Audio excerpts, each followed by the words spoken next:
നമ്മുടെ ഇന്നത്തെ class governor ജനറൽമാർ. Okay, അപ്പോൾ നേരിട്ട് നമ്മൾ ക്ലാസ്സിലേക്ക് പോകണം. അതിന് മുമ്പ് ഒരു ഇൻട്രൊഡക്ഷൻ ഉണ്ട്, ശ്രദ്ധിച്ചു വെക്കുക. ഇത് വളരെ ഇമ്പോർട്ടൻ്റ് ആയിട്ടുള്ള ക്ലാസ് ആണ്. ഇപ്പം ഗവർണർ ജനറൽമാരുമായി ബന്ധപ്പെട്ട എല്ലാ കാര്യങ്ങളും, എങ്ങനെയാണ് അത് വന്നത്, ആരാണ് ഗവർണർ ജനറൽമാർ, എന്താണ് ഇതിൽ ഈസ്റ്റ് ഇന്ത്യ കമ്പനി, എന്താണ് ഇതിൽ പ്ലാസി യുദ്ധത്തിന്റെ റോള്, എന്താണ് ഇതിന് ബക്സാർ യുദ്ധത്തിന്റെ റോള്, എല്ലാ കാര്യവും നമ്മൾ പറയും. അപ്പോൾ നമ്മൾ ആദ്യം ഇൻട്രോയിലേക്ക് പോവാണ്. ശ്രദ്ധിച്ചു വെക്കുക. EIC എന്ന് അവിടെ എഴുതി വെച്ചിട്ടുണ്ട്. East India Company. East India Company എന്തിന്റെയോ ഈസ്റ്റ്, എന്തിന്റെയോ കിഴക്ക്. വാസ്കോഡ ഗാമ പ്രത്യാശയുടെ മുനമ്പ്, വാസ്കോഡ ഗാമ മറികടന്ന പ്രത്യാശയുടെ മുനമ്പുള്ള കിഴക്ക് കച്ചവടം ചെയ്യാൻ വേണ്ടി, ആഫ്രിക്കയുടെ മുനമ്പ് അതിന്റെ കിഴക്കുള്ള എല്ലാ പ്രദേശങ്ങളും കച്ചവടം ചെയ്യാൻ വേണ്ടി 1600 ലീഡൻ ഹാൾ എന്ന് പറഞ്ഞ ഒരു ഹാളില് 125 ആളുകൾ കൂടിച്ചേർന്ന് ഷെയർ ഇട്ടിട്ട് ഒരു കമ്പനി സ്റ്റാർട്ട് ചെയ്യാണ്. കമ്പനിയുടെ പേര് ഈസ്റ്റ് ഇന്ത്യ കമ്പനി. കമ്പനിയുടെ പേര് ഈസ്റ്റ് ഇന്ത്യ കമ്പനി. അന്ന് അതിന്റെ പേര് ജോൺസ് കമ്പനി എന്നായിരുന്നു. എന്തായിരുന്നു പേര്?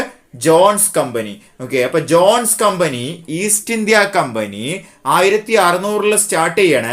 അത് സ്റ്റാർട്ട് ചെയ്യുമ്പോൾ ഇന്ത്യ ഭരിച്ചിരുന്നത് അക്ബർ ആയിരുന്നു. ബ്രിട്ടീഷുകാരുടെ രാജ്ഞി എലിസബത്ത് ഫസ്റ്റ് ആയിരുന്നു. എലിസബത്ത് ഫസ്റ്റ്, സെക്കൻഡ് അല്ല, എലിസബത്ത് ഫസ്റ്റ്. അപ്പൊ എലിസബത്ത് ഫസ്റ്റ് ആണ് ആ ചാർട്ടർ ഒപ്പിടുന്നത്. 15 കൊല്ലത്തേക്ക് കച്ചവടം ചെയ്യാൻ വേണ്ടിയിട്ട് ഒരു ചാർട്ടർ ഒപ്പിടുകയാണ്. എങ്ങനെയാണ് ഈസ്റ്റ് ഇന്ത്യ കമ്പനിയുടെ പ്രവർത്തനം ആരംഭിക്കുന്നത്? അങ്ങനെയാണ് ഈസ്റ്റ് ഇന്ത്യ കമ്പനിയുടെ പ്രവർത്തനം ആരംഭിക്കുന്നത് 1600. പിന്നീട് 1757 പ്ലാസി യുദ്ധം നടക്കുകയാണ്. ജൂൺ 23. നമ്മൾ മറ്റൊരു വീഡിയോയിൽ യുദ്ധങ്ങളെ കുറിച്ച് പറയുന്നതായിരിക്കും. 1764 ബക്സാർ യുദ്ധം നടക്കുകയാണ്. 1764 ബക്സാർ യുദ്ധം നടക്കുകയാണ്. ശ്രദ്ധിക്കുക, വെസ്റ്റ് ബംഗാളിലായിരുന്നു പ്ലാസി, ബംഗാൾ റീജിയണില്. ബീഹാറിലാണ് ബക്സാർ. ഓക്കെ, ബക്സാർ യുദ്ധം കഴിഞ്ഞപ്പോൾ ഒരു അലഹാബാദ് ട്രീറ്റി വരികയാണ് 1765. അതിൻ പ്രകാരം 2 എണ്ണമായിട്ട് തിരിക്കുകയാണ്. ഇന്ത്യയിലെ അധികാരം അല്ലെങ്കിൽ ബംഗാളിലെ അധികാരം 2 എണ്ണമായിട്ട് തിരിക്കുകയാണ്. ഒന്ന്, ശ്രദ്ധിച്ചു വെക്കുക, ദിവാനി ടാക്സുമായി ബന്ധപ്പെട്ട്. അടുത്തത് നിസാമത്ത്, ശിക്ഷയുമായി ബന്ധപ്പെട്ട്. ടാക്സ് പിരിക്കുന്നത് ബ്രിട്ടീഷുകാരാണ്. അങ്ങനെ ഈസ്റ്റ് ഇന്ത്യ കമ്പനി ഇന്ത്യയിൽ ടാക്സ് പിരിക്കാൻ തുടങ്ങിയപ്പോൾ, അലഹാബാദ് ട്രീറ്റിയുമായി ബന്ധപ്പെട്ട് ടാക്സ് പിരിക്കാൻ തുടങ്ങിയപ്പോൾ ഒരു ഉദ്യോഗസ്ഥനെ ആവശ്യം വന്നു. ആ ഉദ്യോഗസ്ഥന്റെ പേരാണ് ഗവർണർ ജനറൽ.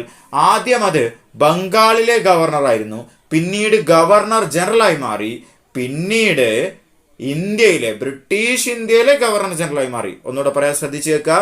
ആദ്യം അത് ബംഗാളിലെ ഗവർണർ ആയിരുന്നു, പിന്നീട് ബംഗാളിലെ ഗവർണർ ജനറലായി, പിന്നീട് അത് ഇന്ത്യയിലെ തന്നെ ഗവർണർ ജനറലായി മാറി. അപ്പൊ ആ വ്യത്യാസമൊക്കെ ഞാൻ പറഞ്ഞു, ശ്രദ്ധിച്ചു വെക്കുക. ഇതാണ് അതിന്റെ ബാക്ക്ഗ്രൗണ്ട്. ബക്സാർ യുദ്ധത്തിന് ശേഷം 1765 അലഹാബാദ് ഉടമ്പടിയുമായി ബന്ധപ്പെട്ട് അലഹാബാദ് ട്രീറ്റി വന്നപ്പോൾ ടാക്സ് പിരിക്കാൻ വേണ്ടി ഒരു ഉദ്യോഗസ്ഥനെ ആവശ്യം വന്നു. ഓക്കെ, ആ ഉദ്യോഗസ്ഥന്റെ പേരാണ് ആര്? ഗവർണർ. നോക്കുക, ഇയാളെ നോക്കുക, ആരാണ് ഇദ്ദേഹം എന്ന് നമുക്ക് നോക്കാം. Robert Clive. എന്താണ് പേര് ഇദ്ദേഹത്തിന്റെ? Robert Clive. ബ്രിട്ടീഷ് ഇന്ത്യയിലെ ആദ്യ ഗവർണർ ജനറലാണ്. 1765 ഇദ്ദേഹം ഗവർണർ ജനറലായി മാറുന്നത്. അപ്പൊ ഇദ്ദേഹം വരുന്ന സമയത്ത് ദ്വിഭരണമാണ്. നോക്കുക, നമ്മൾ പറഞ്ഞിട്ടുണ്ടായിരുന്നു ടാക്സ് പിരിക്കാൻ ഒരു ഗ്രൂപ്പ്, ശിക്ഷ കൊടുക്കാൻ അടുത്ത ഗ്രൂപ്പ്. അപ്പൊ എന്ത് ഭരണമാണ്? ദ്വിഭരണം ഏർപ്പെടുത്തിയ വർഷം 1765. ഒരു യുദ്ധം നടന്നു എന്ന് പറഞ്ഞു, പ്ലാസി യുദ്ധം. ആരൊക്കെ തമ്മിലാണ്? റോബർട്ട് ക്ലൈവും സിറാജുദ്ദൗളയും 1757. പിന്നീട് ഇദ്ദേഹം ഇവിടെ ആദ്യമായിട്ട് അതിന് അടിത്തറ പാകിയതുകൊണ്ട് ഇദ്ദേഹത്തെ ബ്രിട്ടീഷ് ഇന്ത്യയിലെ ബാബർ എന്ന് വിളിക്കുന്നു. എന്തായിരുന്നു ഇദ്ദേഹത്തിന്റെ പേര്? ബ്രിട്ടീഷ് ഇന്ത്യയിലെ ബാബർ. അപ്പൊ ബ്രിട്ടീഷ് ഇന്ത്യയിലെ ബാബർ ആണ് ആര്? Robert Clive. ഓക്കെ, പിന്നീട് ഇദ്ദേഹം ഇന്ത്യയിൽ നിന്ന് തിരിച്ചു പോകുന്ന സമയത്ത് ഇദ്ദേഹം ഒരു അളവിൽ കവിഞ്ഞ സമ്പത്തുമായി പോയപ്പോൾ ബ്രിട്ടീഷ് പാർലമെന്റിന് മുമ്പിൽ നാണം കെട്ട് നിൽക്കേണ്ടി വന്നതുകൊണ്ട് പിന്നീട് ഇദ്ദേഹം കുറ്റവിമുക്തനായി മാറി. അഴിമതിയൊന്നും ചെയ്തിട്ടില്ല എന്ന് അവർ വിധിച്ചു. എന്ത് തന്നെയായാലും ആ നാണക്കേട് കൊണ്ട് ഇദ്ദേഹം ആത്മഹത്യ ചെയ്ത ബംഗാൾ ഗവർണറാണ് ആര്? Robert Clive. ആദ്യത്തെ ബ്രിട്ടീഷ് ഗവർണർ. ബംഗാളിലെ ഫോർട്ട് വില്യം എന്നാണ് പറയുക. ബംഗാളിലെ ആ കോട്ടയുടെ പേര് ഫോർട്ട് വില്യം ഫോർട്ട് എന്നാണ്. അങ്ങനെ അവിടുത്തെ ആദ്യത്തെ ഗവർണർ ജനറലാണ് ആര്? Robert Clive. എനിക്ക് 2000 പട്ടാളക്കാരെ അയച്ചു തരൂ, ഞാൻ ഭാരതം കീഴടക്കി തരാം എന്നാണ് ആര് പറഞ്ഞത്?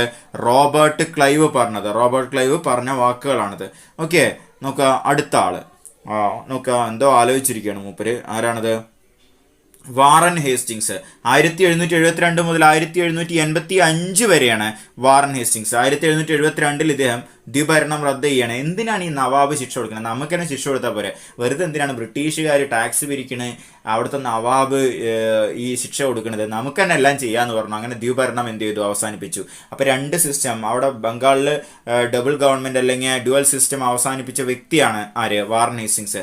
1773 ഈ ബ്രിട്ടീഷ് ഈസ്റ്റ് ഇന്ത്യ കമ്പനിയെ നിയന്ത്രിക്കാൻ വേണ്ടിയിട്ട് ബ്രിട്ടീഷ് പാർലമെന്റ് ഒരു ആക്ട് പാസ്സാക്കുന്നുണ്ട്. ആക്ടിന്റെ പേര് റെഗുലേറ്റിംഗ് ആക്ട് എന്നാണ്. അത് പ്രകാരം ഇദ്ദേഹം ബംഗാളിലെ ആദ്യ ഗവർണർ ജനറലായി മാറുകയാണ്. ബംഗാളിലെ ആദ്യത്തെ ഗവർണർ ആരായിരുന്നു? Robert Clive. ബംഗാളിലെ ആദ്യത്തെ governor general Warren Hastings. Warren Hastings quinquennial എന്ന് പറഞ്ഞൊരു ഭൂനികുതി വ്യവസ്ഥ കൊണ്ടുവരികയാണ്. ഭൂനികുതി വ്യവസ്ഥയൊക്കെ ഡീപ്പായിട്ട് നമുക്ക് പറയാം, നമ്മളിപ്പോൾ ജസ്റ്റ് ഒന്ന് പറഞ്ഞു പോകുന്നുള്ളൂ. ഓക്കെ, ശ്രദ്ധിച്ചു വെക്കുക. അങ്ങനെ റെഗുലേറ്റിംഗ് ആക്ട് വന്നപ്പോൾ ഒരു സുപ്രീം കോടതിയുടെ ആവശ്യം വന്നു. കാരണം ഒരു ശിക്ഷ കൊടുക്കേണ്ടി വരുമല്ലോ. ഓക്കെ, നോക്കുക, നവാബാണ് പണ്ട് ശിക്ഷ കൊടുത്തത്, അതിന് പകരം ഇപ്പോൾ ബ്രിട്ടീഷുകാരെ കൊടുക്കാൻ വേണം. അപ്പോൾ ശിക്ഷ കൊടുക്കുമ്പോൾ സ്വാഭാവികമായിട്ടും എന്ത് വേണം? ഒരു കോടതി വേണം. ഓക്കെ, അങ്ങനെ കോടതി വരികയാണ്.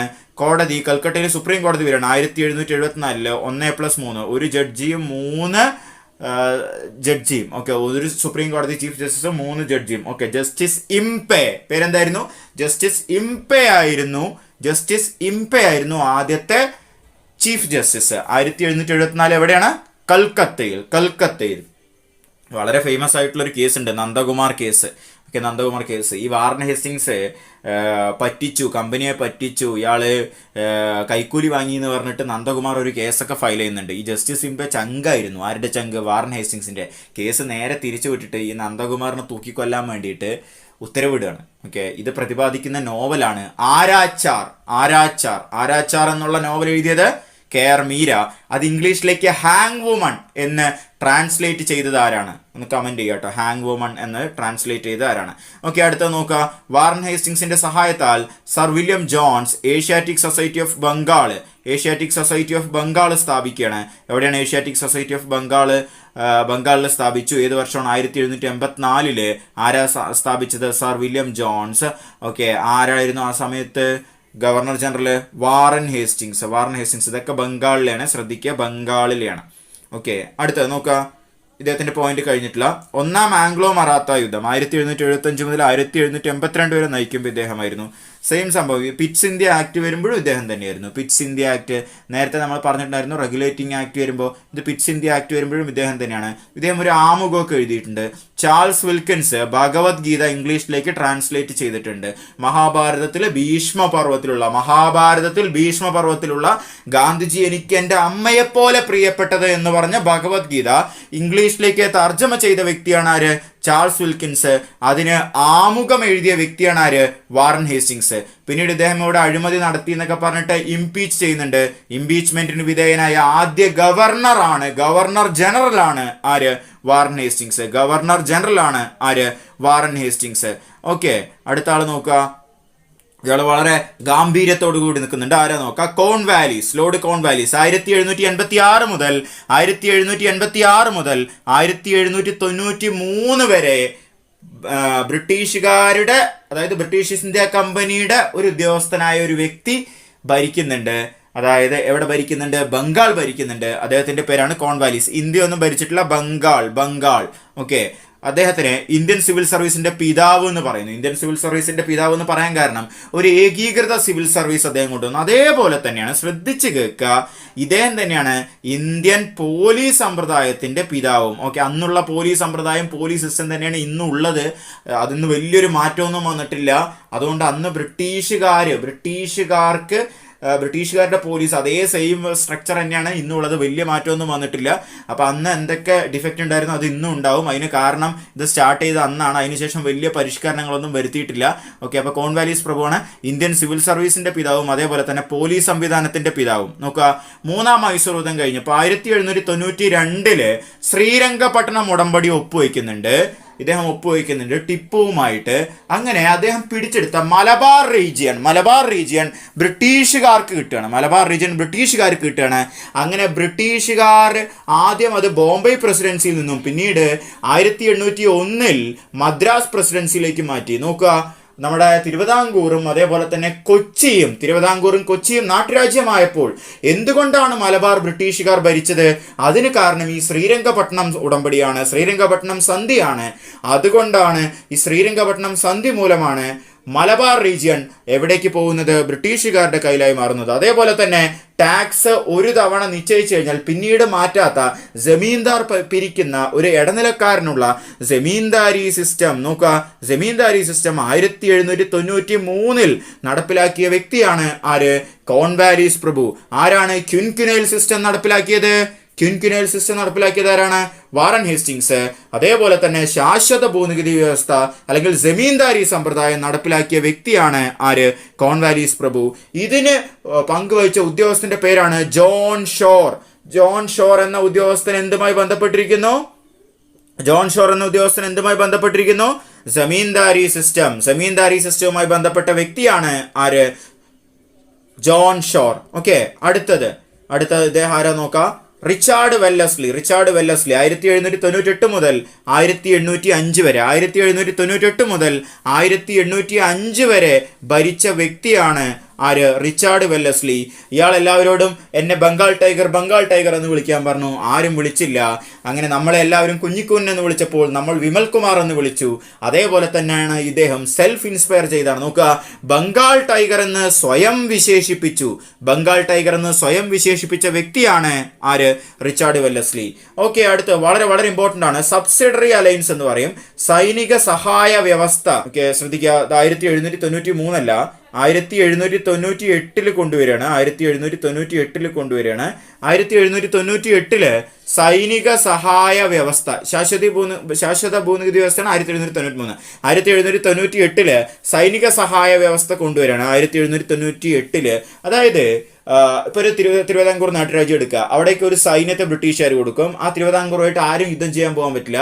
യുദ്ധം ചെയ്യാൻ പോയി കഴിഞ്ഞു പറഞ്ഞു വെച്ചാൽ പടപൊരുത്താൻ വേണ്ടിയിട്ട് ആരാ പോവുക? ബ്രിട്ടീഷുകാർ. ഇതൊരു എക്സാമ്പിൾ പറഞ്ഞാണ്. ഓക്കെ, അല്ലാതെ അവിടെ ബ്രിട്ടീഷുകാർ അങ്ങനെ കൊടുത്തു അങ്ങനെ ഒന്നും ഞാൻ ഇവിടെ ഉദ്ദേശിച്ചിട്ടില്ല. അത് വെറുതെ ഒരു എക്സാമ്പിളാണ്. ഒരു നാട്ടുരാജ്യം വെറുതെ നമുക്കറിയുന്ന ഒരു തിരുവിതാംകൂർ എടുത്തു. ഓക്കെ, അപ്പോൾ അങ്ങനെ വന്ന സമയത്ത് ഇപ്പോൾ വേറെ ഏതെങ്കിലും ഇപ്പോൾ കൊച്ചിയോ അല്ലെങ്കിൽ ആരെങ്കിലും ആക്രമിക്കാൻ വരികയാണെങ്കിൽ ഇവരിപ്പോൾ തിരുവിതാംകൂറിൽ ഒപ്പുവെച്ചിട്ടുണ്ട് വിചാരിക്കുക. അപ്പോൾ എന്ത് ചെയ്യും? ബ്രിട്ടീഷുകാർ അവരെ അടിച്ചൊതുക്കും. അതേപോലെ തന്നെ ഒരു റെസിഡന്റ് ദിവാൻ ഇവിടെ ഉണ്ടായിരിക്കും. ഇവിടുത്തെ കാര്യങ്ങളൊക്കെ തീരുമാനിക്കുക ബ്രിട്ടീഷുകാരായിരിക്കും. ഓക്കെ, അപ്പോൾ അതാണ് സൈനിക സഹായ വ്യവസ്ഥ. നോക്കുക, ഇതിൽ ആദ്യമായിട്ട് ഒപ്പുവെച്ച നാട്ടുരാജ്യം ഹൈദരാബാദാണ്. നൈസാമാണ് ആദ്യമായിട്ട് ഒപ്പുവെച്ചത്. ഇവർ ഒപ്പുവയ്ക്കില്ല എന്ന് പറഞ്ഞു. ഹൈദരാബാദിനെ ബ്രിട്ടീഷുകാർ തോൽപ്പിച്ചപ്പോൾ അവർ നൈസായിട്ട് ഒപ്പുവെച്ചു. പിന്നെ അതേപോലെ തന്നെ റിച്ചാർഡ് വെല്ലസ്ലിയുടെ കാലത്താണ് 10 ജൂലൈ 1800 ഫോർട്ട് വില്യം കോളേജ് കൊൽക്കത്തയിൽ സ്ഥാപിതമാകുമ്പോൾ ഇദ്ദേഹമായിരുന്നു ഗവർണർ ജനറൽ. എപ്പോഴാണത്? 10 ജൂലൈ 1800. ഓക്കെ, വളരെ ഇമ്പോർട്ടൻ്റ് ആണ്. സൈനിക സഹായ വ്യവസ്ഥ 1798. ഓക്കെ, അടുത്ത ആരാണ് ഇദ്ദേഹം എന്ന് നമുക്ക് നോക്കാം. സർ ജോർജ് ബാർലോ 1805 മുതൽ 1807 വരെ. ആരാണ്? Sir George Barlow. വെല്ലൂർ കലാപം എന്ന് മാത്രം പഠിച്ചു വെക്കുക. 1806 ഈ ഡ്രസ്സൊക്കെ ബ്രിട്ടീഷുകാർക്ക്, ആ തലപ്പാവൊക്കെ മാറ്റാൻ പറഞ്ഞു. ബ്രിട്ടീഷുകാർക്ക് അനുസരിച്ചിട്ടുള്ള ഡ്രസ്സിങ് രീതി കൊണ്ടുവരാൻ പറഞ്ഞു. അവർ ഞങ്ങൾക്ക് സൗകര്യമില്ല എന്ന് പറഞ്ഞു. അങ്ങനെ ബ്രിട്ടീഷുകാരും അവിടുത്തെ സൈനികരും തമ്മിൽ നടത്തിയ ആ ഒരു പോരാട്ടമാണ്. അവർ ബ്രിട്ടീഷ് ആർമിയിലുള്ള ആൾക്കാർ തന്നെയാണ്. അവർക്ക് അവരുടേതായ ഡ്രസ് കോഡൊക്കെ ഉണ്ട്. നിങ്ങളുടെ കോഡൊന്നും ഞങ്ങൾക്ക് വേണ്ടെന്ന് പറഞ്ഞിട്ട് നടത്തിയ ഒരു പോരാട്ടമാണ് എന്ത്? വെല്ലൂർ കലാപം. സർ ജോർജ് ബാർലോ മാത്രം അദ്ദേഹത്തിൻ്റെ പഠിച്ചാൽ മതി. ഓക്കെ, അടുത്ത ആൾ നോക്കുക. അദ്ദേഹം ഇങ്ങോട്ടോ ദൂരേക്ക് നോക്കുന്നുണ്ട് അല്ലേ. ഓക്കെ, മിൻറ്റോ ഒന്നാമൻ. മിൻറ്റോ പിന്നെയും സെക്കൻഡ് വരുന്നുണ്ട്. ശ്രദ്ധിക്കാതെ മിൻറ്റോ ഫസ്റ്റ് ആണ്. 1807 മുതൽ 1813 വരെ. മഹാരാജ രഞ്ജിത് സിംഗുമായിട്ട് അമൃതസർ ഉടമ്പടി 1809 ഒപ്പുവെച്ചു. നോക്കുക, അതെന്താന്ന് പറഞ്ഞു വെച്ചാൽ സത്ലജ്, ഇവിടെ ഒരു നദിയുണ്ട് സത്ലജ്. ഈ സത്ലജിന്റെ മുകളിലോട്ട് അഫ്ഗാൻ റീജിയൻ എവിടെ വേണമെങ്കിലും ഈ സിഖുകാർക്ക് അവരുടെ സാമ്രാജ്യം വികസിപ്പിക്കാം, താഴോട്ട് വരരുത്, ഞങ്ങൾക്കൊരു പണി തരരുത് എന്ന് ബ്രിട്ടീഷുകാർ പറഞ്ഞ ആ ഒരു ഉടമ്പടിയാണ്. സത്ലജിന്റെ സൗത്തിലേക്ക് വരരുതെന്ന് പറഞ്ഞ ആ ഉടമ്പടിയാണ് ഏത്? അമൃതസർ ഉടമ്പടി. 1809 മഹാരാജ രഞ്ജിത് സിംഗുമായിട്ട് ഉടമ്പടി ഒപ്പുവയ്ക്കുകയാണ്. 1813 ശ്രദ്ധിച്ചേക്കുക. 1813 ബ്രിട്ടന്റെ ബ്രിട്ടീഷ് ഈസ്റ്റ് ഇന്ത്യ കമ്പനിയുടെ ട്രേഡിംഗ് അവകാശം, ട്രേഡിംഗ് മൊണോപ്പൊളി അവസാനിപ്പിച്ചപ്പോൾ മിൻഡോ ഫസ്റ്റ് ആയിരുന്നു. അതേപോലെ തന്നെ 1813 ചാർട്ടർ ആക്ടിലാണ് വിദ്യാഭ്യാസത്തിന് വേണ്ടിയിട്ട് ആദ്യമായിട്ട് പൈസയൊക്കെ അനുവദിക്കുന്നത്. അപ്പോൾ വിദ്യാഭ്യാസത്തിന് വേണ്ടിയിട്ട് അങ്ങനെ ഇത് വന്നപ്പോഴും ഇന്ത്യയിലെ trade monopoly East India Company അവസാനിപ്പിച്ചപ്പോഴും ഇവിടുത്തെ ഗവർണർ ജനറൽ ആയിരുന്നു ആര്? Minto first. വളരെ വളരെ ഇമ്പോർട്ടൻ്റ് ആണ്. ഓക്കെ, അടുത്ത വ്യക്തി ആരാ നോക്കാം? ഹേസ്റ്റിങ്സ് റയത്ത് വാരി സമ്പ്രദായം ആരംഭിച്ചു 1820. നേരത്തെ സമീന്ദാരി സമ്പ്രദായമാണ്. ഈ സൗത്ത് ഇന്ത്യയില് റയത്ത് വാരി സിസ്റ്റമാണ്. റയത്ത് മീൻസ് കർഷകൻ, റയത്ത് മീൻസ് പെസന്റ്, കർഷകൻ നേരിട്ട് ബ്രിട്ടീഷുകാർക്ക് നികുതി കൊടുക്കുക. ഒരു ഇടനിലക്കാരനില്ല, ഒരു സമീന്ദാറില്ല. അതുകൊണ്ട് 1857 കലാപം ഉണ്ടാകുമ്പോൾ അത് നോർത്തിൽ മാത്രം നിൽക്കാൻ കാരണം സൗത്തിലുണ്ടായിരുന്ന സിസ്റ്റം ഏതായിരുന്നു? റയത്ത് വാരി സിസ്റ്റം. അവിടെയെല്ലാം കലാപം നയിച്ചത് ജമീന്ദാർമാരായിരുന്നു. ആരായിരുന്നു? ഓക്കെ, ജമീന്ദാർമാരായിരുന്നു. അവിടെയെല്ലാം കലാപം സ്റ്റാർട്ട് ചെയ്തത് ജമീന്ദാർമാരായിരുന്നു. ഓക്കെ, അതേപോലെ തന്നെ ഇവിടെ പേഷ്വാ ഭരണം അവസാനിപ്പിക്കുകയാണ്. Third Anglo Maratha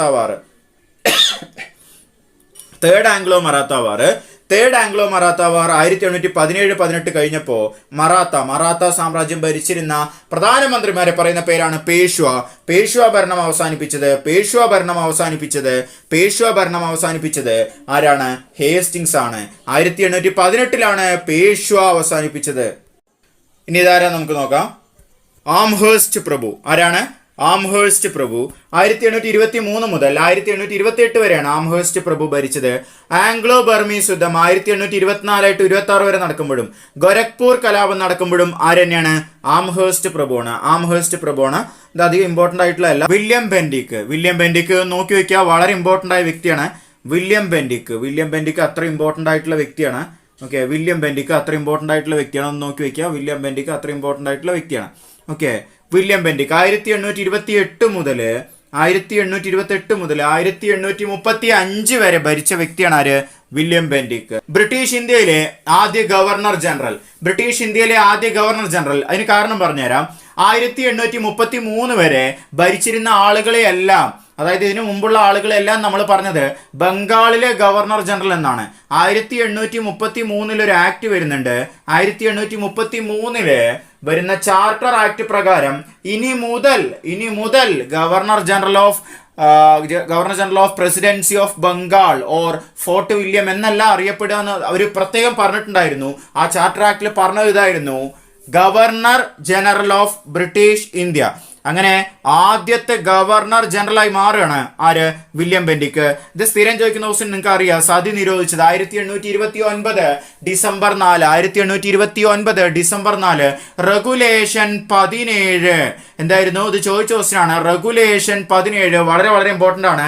regulation 17 abolition of Sati William Bentinck. ഇങ്ങനെയൊക്കെ ചെയ്തു തരുന്ന കാരണം കൊണ്ട് ഇദ്ദേഹത്തെ പറഞ്ഞത് ഉദാരമനസ്കനായ ഗവർണർ ജനറൽ, നിങ്ങൾ ചെയ്യുന്നത് വളരെ നല്ലൊരു കാര്യമാണ്, നിങ്ങൾ ഉദാര മനസ്കനാണ് എന്നാണ് അന്ന് നമ്മൾ പറഞ്ഞത്, നമ്മൾ ഇന്ത്യക്കാർ പറഞ്ഞത്. നോക്കുക, ആധുനിക പാശ്ചാത്യ വിദ്യാഭ്യാസത്തിന്റെ പിതാവാണ്. കാരണം മെക്കാളെ മിനിറ്റ്സ് 1835 മെക്കാളെ മിനിറ്റ്സ് ഇദ്ദേഹം അംഗീകരിക്കുകയാണ്. അങ്ങനെ ഇന്ത്യയിൽ പാശ്ചാത്യ വിദ്യാഭ്യാസം ആരംഭിക്കുകയാണ്. ഓറിയന്റൽ എന്നുള്ള സംഭവം, അതായത് ഇന്ത്യൻ ഭാഷ പഠിപ്പിക്കാൻ വേണ്ടിയിട്ട് പാശ്ചാത്യ വിദ്യാഭ്യാസം. അതുകൊണ്ട് ഇദ്ദേഹത്തെ ആധുനിക പാശ്ചാത്യ വിദ്യാഭ്യാസത്തിന്റെ പിതാവ്, ഇന്ത്യയിലെ പിതാവ് എന്ന് പറയുന്നുണ്ട്. തഗ്ഗുകൾ എന്ന് പറഞ്ഞിട്ട് ഗ്രൂപ്പ് ഉണ്ടായിരുന്നു, അതായത് മോഷ്ടിക്കാൻ വേണ്ടി നടക്കുന്ന ആളുകള്. ആ തഗ്ഗുകളെ അമർച്ച ചെയ്യാണ് ആര്? വില്യം ബെൻഡിക്ക്. ഇദ്ദേഹം ഒരു സ്റ്റേറ്റ്മെന്റ് പറഞ്ഞിട്ടുണ്ടായിരുന്നു: ഇന്ത്യൻ സമതലങ്ങൾ വെളുത്തിരിക്കുന്നു, അതിന് കാരണം അതിന് മുകളിൽ വന്ന കർഷകരുടെ, ഇന്ത്യയിലെ നെയ്ത്ത് കർഷകരുടെ എല്ലാണ്. ആ എല്ല് വീണിട്ട് ഇന്ത്യൻ സമതലം മൊത്തം വെളുത്തിരിക്കുന്നു എന്ന് പറയുകയാണ് ആര്? വില്യം ബെൻഡിക്ക്. 1828 മുതൽ 1835 വരെ ഭരിച്ച ബ്രിട്ടീഷ് ഇന്ത്യയിലെ ആദ്യ ഗവർണർ ജനറൽ ആണ് ആര്? വില്യം ബെൻഡിക്ക്. വളരെ വളരെ ഇമ്പോർട്ടൻ്റ് ആണ്. 1833 വരെ ബ്രിട്ടീഷുകാര് പറഞ്ഞത് ബംഗാളിലെ ഗവർണർ ജനറൽ എന്നാണ്. ആദ്യമായാണ് ഒരു മനുഷ്യൻ ബ്രിട്ടീഷ് ഇന്ത്യയിലെ ഗവർണർ ജനറൽ എന്നറിയപ്പെടുന്നത്. അതാരാണ്? വില്യം ബെൻഡിക്കാണ്. അടുത്ത വ്യക്തി നോക്കുക, ചാൾസ് മെറ്റ്കാഫ്. 1835 മുതൽ 36 വരെ ഭരിച്ച ഇദ്ദേഹം September 15, 1835 he abolished all restriction on the vernacular press through the famous press law പാസ്സാക്കുകയും ഇന്ത്യയിലെ വർത്തമാന പത്രങ്ങൾക്ക്, ഇന്ത്യൻ ഭാഷയിലുള്ള പത്രങ്ങൾക്കുണ്ടായിരുന്ന നിയന്ത്രണങ്ങൾ എടുത്തു കളയുകയും ചെയ്തു. അതുകൊണ്ട് ഇദ്ദേഹത്തെ വിളിക്കുന്നു liberator of Indian press. Indian പത്രമാധ്യമങ്ങളുടെ വിമോചകനാണ് ചാൾസ് മെറ്റ്കാഫ് എന്നാണ് പറയുക. ചില ഗവർണർ ജനറൽമാർ ഒരു കാര്യം ചെയ്യാൻ വേണ്ടി വന്ന പോലെ നമുക്ക് തോന്നും. അങ്ങനെ ഒരു കാര്യം, ആ പ്രധാനപ്പെട്ട ഒരു കാര്യം ചെയ്ത വ്യക്തിയാണ് ആര്? Charles Metcalfe. ഇന്ത്യൻ പത്ര മാധ്യമങ്ങളുടെ വിമോചകനാണ് ആര്? Charles Metcalfe. ഓക്കെ, ഇനി അടുത്തതാരാ നോക്കാം. അടുത്തത് നോക്കുക, ഒരു ബ്ലാക്ക് ആൻഡ് വൈറ്റ് ചിത്രം. അദ്ദേഹം എങ്ങോട്ട് നോക്കി നിൽക്കുകയാണ്? ഓക്ലാൻഡ് പ്രഭു. ഒന്നാം അഫ്ഗാൻ യുദ്ധത്തെ ഗവർണർ ജനറൽ എന്ന് മാത്രം ജസ്റ്റ് ഒന്ന് പഠിച്ചു വെക്കുക, അത്രേ ഉള്ളൂ. ഓക്ലാൻഡ് പ്രഭു. അടുത്തത് എല്ലൻ ബറോ. 1842 മുതൽ 1844 വരെ ഇന്ത്യ ഭരിച്ച ബ്രിട്ടീഷ് ഇന്ത്യയിലെ ഗവർണർ ജനറലാണ് എല്ലൻ ബറോ. ഇന്ത്യയിൽ അടിമത്തം നോക്കുക, പദശുദ്ധി ചോദിക്കും. മലയാളത്തിൽ എങ്ങനെ എഴുതേണ്ടത്? അടിമത്തം എന്നൊന്നുമല്ല. എങ്ങനെയാണ്? അടിമത്തം നിർത്തലാക്കിയ വ്യക്തി. അതിന് പറയുന്ന പേര് act of 1843. Act 5 of 1843. Act 5 പ്രകാരം അടിമത്തം നിരോധിച്ച വ്യക്തിയാണ് ആര്? Ellen Burrow. 1842 മുതൽ 1844 വരെയാണ് എല്ലൻ ബറോ. അടുത്തതാരാ നോക്കുക, ഈ മുഖം ഒന്ന് നോട്ട് ചെയ്ത് വെക്കുക. Hardinge first. 1844 മുതൽ 1848 വരെ ഒന്നാം ആംഗ്ലോ സിഖ് യുദ്ധകാലത്തെ ഗവർണർ ജനറൽ. 1845 മുതൽ 46 വരെയാണോ ഒന്നാം ആംഗ്ലോ സിഖ് യുദ്ധം. ആ സമയത്ത് ആരായിരുന്നു? ഹാർഡിഞ്ച് ആയിരുന്നു. ഹാർഡിഞ്ച് ഫസ്റ്റ്, ഹാർഡിഞ്ച് സെക്കൻഡ് ഒക്കെ വരാൻ പോകുന്നുണ്ട്. ഹാർഡിഞ്ച് ഫസ്റ്റ് 1844 മുതൽ 1848 വരെ. ഇനി അവസാനത്തെ ആള് വളരെ ഇമ്പോർട്ടൻ്റ് ആയിട്ടുള്ള ആള് നോക്കുക, ശ്രദ്ധിച്ചു കേൾക്കുക. അദ്ദേഹത്തിന്റെ പേര് നിർബന്ധമായിട്ടും പഠിച്ചു വെക്കണം. ബാക്കിയുള്ള ജസ്റ്റ് വായിച്ചു നോക്കിയാലും നിർബന്ധമായിട്ട് പഠിച്ചു വെക്കണം. Last but not least, the famous Dalhousie. 1848 to 1856. 1848 മുതൽ 1856 വരെ ഡൽഹൌസി പ്രഭു. ആധുനിക ഇന്ത്യയുടെ പിതാവ്, ആധുനിക ഇന്ത്യയുടെ സ്രഷ്ടാവ് എന്നറിയപ്പെടുന്ന ഗവർണർ ജനറൽ. 1848 ഇദ്ദേഹം ഒരു നിയമം കൊണ്ടുവരുന്നുണ്ട്. ആ നിയമം നിങ്ങൾക്കറിയാം, വളരെ ഇൻഫേമസ് ആയ ദത്തവകാശ നിരോധന നിയമം. അതായത് നാട്ടുരാജ്യങ്ങളിലെ രാജാക്കന്മാർക്ക് അവരുടെ മക്കളില്ലെങ്കിൽ, ബ്ലഡ് റിലേഷനിൽ മക്കളില്ലെങ്കിൽ, അതിപ്പോ ഏത് രാജകുമാരിയിലും ആയിക്കോട്ടെ, ബ്ലഡ് റിലേഷനിൽ മക്കളില്ലെങ്കിൽ ആ രാജ്യം ബ്രിട്ടീഷ് ഈസ്റ്റ് ഇന്ത്യ കമ്പനിയോട് അല്ലെങ്കിൽ ബ്രിട്ടീഷ് സാമ്രാജ്യത്തോട് ചേർക്കപ്പെടുമെന്ന് പ്രഖ്യാപിച്ച വ്യക്തിയാണ് ഡൽഹൌസി. 1848 ശ്രദ്ധിച്ചേക്കുക. ആധുനിക ഇന്ത്യയുടെ പിതാവ്.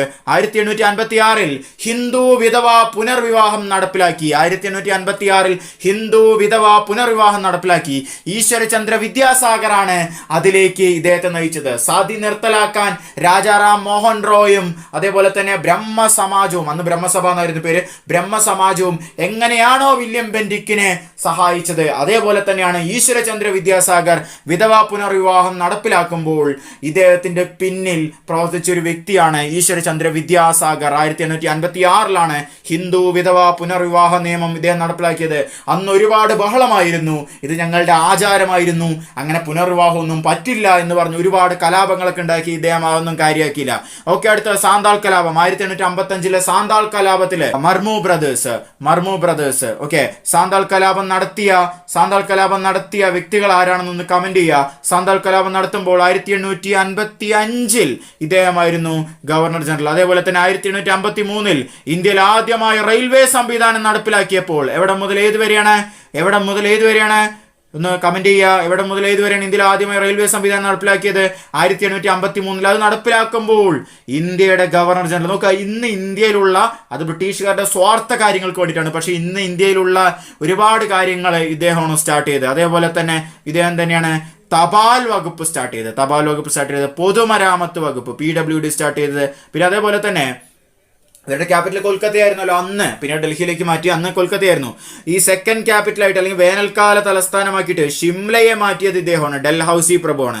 ഓക്കെ, അപ്പോൾ വളരെ ഇമ്പോർട്ടൻ്റ് ആണ്, ഇത് ജസ്റ്റ് ഒന്ന് നോക്കി വയ്ക്കുക. ഇനിയുണ്ട് ഇദ്ദേഹത്തിന്റെ പോയിന്റ് കഴിഞ്ഞിട്ടില്ല. ആധുനിക തപാൽ സമ്പ്രദായം നമ്മൾ നേരത്തെ പറഞ്ഞു, അതുപോലെ തന്നെ ടെലഗ്രാഫ് ഇതെല്ലാം സ്റ്റാർട്ട് ചെയ്ത അദ്ദേഹമാണ്. ദത്തവകാശ നിരോധന നിയമം നേരത്തെ പറഞ്ഞു. അങ്ങനെ സത്താറ ആദ്യമായിട്ട് കൂട്ടിച്ചേർക്കണം. ദത്തവകാശ നിരോധന നിയമം മൂലം ആദ്യമായി കൂട്ടിച്ചേർത്ത പ്രദേശം ഏതാണ്? സത്താറ.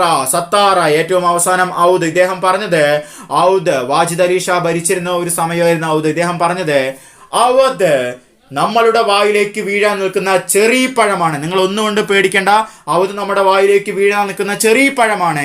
ആ ഔദ് വീഴുക തന്നെ ചെയ്യുമെന്നാണ് ഇദ്ദേഹം പറഞ്ഞത്.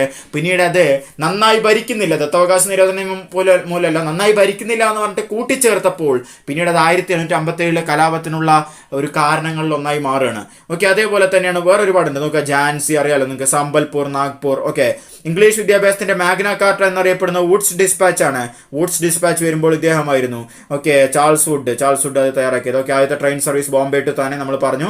ആദ്യത്തെ എഞ്ചിനീയറിംഗ് കോളേജ് ഡൽഹൌസിയുടെ കാലത്താണ്. അങ്ങനെ റൂർക്കിയിൽ എഞ്ചിനീയറിംഗ് കോളേജ് വരികയാണ്. അങ്ങനെയാണ് വൈസ്രോയ് വന്നത്.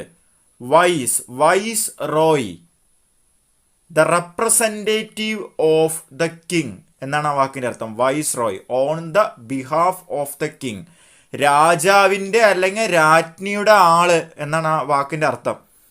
അപ്പൊ അതുവരെ രാജാവും രാജ്ഞിയല്ല ഭരിച്ചിട്ടുണ്ടായിരുന്നത്. 1858 വരെ. 1858 ആര് വരുന്നത്? വൈസ്രോയ് വരുന്നത്. അതിന് മുമ്പ് 1857 എന്താ നടന്നത് നമുക്ക് നോക്കാം. 1857 ഒന്നാം സ്വാതന്ത്ര്യ സമരം എന്ന് വി ഡി സവർക്കർ വിശേഷിപ്പിച്ച, അല്ലെങ്കിൽ ശിപ്പായി ലഹള എന്ന് ബ്രിട്ടീഷുകാർ വിശേഷിപ്പിച്ച, ഇത് രണ്ടും അല്ല ബാക്കി കുറേ സംഭവങ്ങളാണെന്ന് ഇന്ത്യക്കാർ വിശേഷിപ്പിച്ച, അല്ലെങ്കിൽ ബാക്കിയുള്ള ഇന്ത്യക്കാർ വിശേഷിപ്പിച്ച ആ ഒരു ലഹളയ്ക്ക് ശേഷം, അല്ലെങ്കിൽ ആ ഒരു സ്വാതന്ത്ര്യ സമരത്തിന് ശേഷം, ആ ഒരു ഔട്ട്ക്രൈക്ക് ശേഷം വിക്ടോറിയ രാജ്ഞി ഒരു വിളംബരം നടത്തുകയാണ്. ക്യൂൻസ് പ്രൊക്ലമേഷൻ എന്നാണ് അതിനെ പറയുക. എന്താ നോക്കുക, വിക്ടോറിയ രാജ്ഞി ഒരു വിളംബരം നടത്തുകയാണ്. അവർ പ്രഖ്യാപിക്കുകയാണ്, ഇനി മുതൽ ഞാനാണ് നേരിട്ട് ഭരിക്കുന്നത്, നിങ്ങളെല്ലാവരും എൻ്റെ മക്കളാണ്. ബ്രിട്ടീഷ് ഈസ്റ്റ് ഇന്ത്യ കമ്പനി 1600 സ്ഥാപിച്ച, കഴിഞ്ഞ ക്ലാസ്സിൽ നമ്മൾ പറഞ്ഞിട്ടുണ്ടായിരുന്നു, ഇംഗ്ലീഷ് ഈസ്റ്റ് ഇന്ത്യ കമ്പനി ഇനി മുതൽ ഇവിടെ ഉണ്ടായിരിക്കുന്നതല്ല, അവരെ ഞാൻ പിരിച്ചുവിടുന്നു. ഇനി മുതൽ ഞാൻ നേരിട്ട് ഭരിക്കും. അവിടെയുള്ള ഉദ്യോഗസ്ഥനെ ഞാൻ മാറ്റുന്നില്ല. അയാൾ ഇനി മുതൽ വൈസ്രോയി എന്ന പേരിൽ അറിയപ്പെടും. അയാളെ നോക്കാൻ വേണ്ടി സെക്രട്ടറി ഓഫ് സ്റ്റേറ്റ് എന്ന് പറഞ്ഞൊരു മന്ത്രിയെ ബ്രിട്ടീഷ് പാർലമെന്റിൽ നിയമിക്കും. ഇതാണ് പറഞ്ഞത്. ഓക്കെ, അപ്പോൾ ആരാണ് ആദ്യത്തെ വൈസ്രോയി നമുക്ക് നോക്കാം. 1858 ഇതിനെ പറയാം മാഗ്ന കാർട്ട എന്നാ പറയുക. അതായത് ഇന്ത്യയിലെ ബ്രിട്ടീഷ് ഭരണത്തിന്റെ മാഗ്ന കാർട്ട എന്നാ പറയുക. നിങ്ങളെല്ലാവരും എൻ്റെ മക്കളാണ്, ഗുഡ് ഗവേണൻസ് എന്നൊക്കെ പറഞ്ഞിട്ടുള്ള സംഭവമാണ്. ഓക്കെ, നോക്കുക. അപ്പോൾ ആദ്യത്തെ വൈസ്രോയി കാനിങ് ആണ്. 1856 മുതൽ 62 വരെ അദ്ദേഹം ആരായിരുന്നു? 56 മുതൽ 58 വരെ അദ്ദേഹം എന്തായിരുന്നു? 58 വരെ അദ്ദേഹം ഗവർണർ ജനറൽ ആയിരുന്നു. 56 മുതൽ 58 മുതൽ 62 വരെ അയാൾ വൈസ്രോയി ആണ്. അവിടെ എഴുതി വെച്ചിട്ടുണ്ട് ബ്രിട്ടീഷ് ഇന്ത്യയിലെ ആദ്യ വൈസ്രോയി, ബ്രിട്ടീഷ് ഇന്ത്യയിലെ അവസാനത്തെ ഗവർണർ ജനറൽ. ബ്രിട്ടീഷ് ഇന്ത്യയിലെ അവസാനത്തെ ഗവർണർ ജനറൽ ആണ്. അതേപോലെ തന്നെ ബ്രിട്ടീഷ് ഇന്ത്യയിലെ ആദ്യ വൈസ്രോയി ആണ്. ഗവർണർ ജനറൽ എന്ന് പറയുമ്പോൾ നമ്മൾ പറഞ്ഞിട്ടുണ്ടായിരുന്നു ഈസ്റ്റ് ഇന്ത്യ കമ്പനിയുടെ ഉദ്യോഗസ്ഥനായിരുന്നല്ലോ. അപ്പോൾ അവർ പോയ സമയത്ത് സ്വാഭാവികമായിട്ടും, കമ്പനി പോയ സമയത്തിന് ബ്രിട്ടീഷുകാർ ഭരിക്കുന്ന സമയത്ത് സ്വാഭാവികമായിട്ടും ആരാ വരിക? ആദ്യ വൈസ്രോയി ആണ് വരിക. അപ്പോൾ ആദ്യ വൈസ്രോയി ആണ്. ഇൻഡിഗോ കലാപം നടക്കുമ്പോൾ, 1859 ഇൻഡിഗോ കലാപം നടക്കുമ്പോൾ ഇദ്ദേഹമായിരുന്നു വൈസ്രോയി. ഒന്നാം സ്വാതന്ത്ര്യ സമരം, ഇത് ചോദിച്ച ക്വസ്റ്റ്യനാണ്, റാങ്ക് മേക്കിംഗ് ക്വസ്റ്റ്യനാണ്. ഒന്നാം സ്വാതന്ത്ര്യ സമരം നടക്കുമ്പോൾ ഇന്ത്യയിലെ വൈസ്രോയി ആരാണ്? കാനിങ്. കാനിങ് ഇവിടെ സുന്ദരനായിരിക്കണം. ഓക്കെ, അടുത്ത രാജ്ഞിയുടെ വിളംബരം നമ്മൾ പറഞ്ഞു. ഓക്കെ, അതേപോലെ തന്നെ കൽക്കട്ട, ബോംബെ, മദ്രാസ് യൂണിവേഴ്സിറ്റി 1857. അപ്പോൾ നമുക്ക് 56 മുതൽ 62 വരെ എന്ത് നടന്നാലും ആരുടെ സമയത്താണ്? കാനിങ്ങിൻ്റെ സമയത്താണ്. ദത്താവകാശ നിരോധന നിയമം കൊണ്ടുവന്നത് നമ്മൾ പറഞ്ഞിട്ടുണ്ടായിരുന്നു, ഡൽഹൌസിയാണ് ദത്താവകാശ നിരോധന നിയമം കൊണ്ടുവന്നത്. ഡൽഹൌസിയാണ്. അത് പിൻവലിച്ചതാരാണ്? കാനിങ് ആണ്. 1859 ആദ്യമായി ബജറ്റ് അവതരിപ്പിച്ചത് ഇദ്ദേഹത്തിന്റെ കാലഘട്ടത്താണ്. അതേപോലെ തന്നെ IPC നമ്മൾ പറഞ്ഞിട്ടുണ്ടായിരുന്നു. IPCയുടെ പിതാവ് മെക്കാളെ പ്രഭു.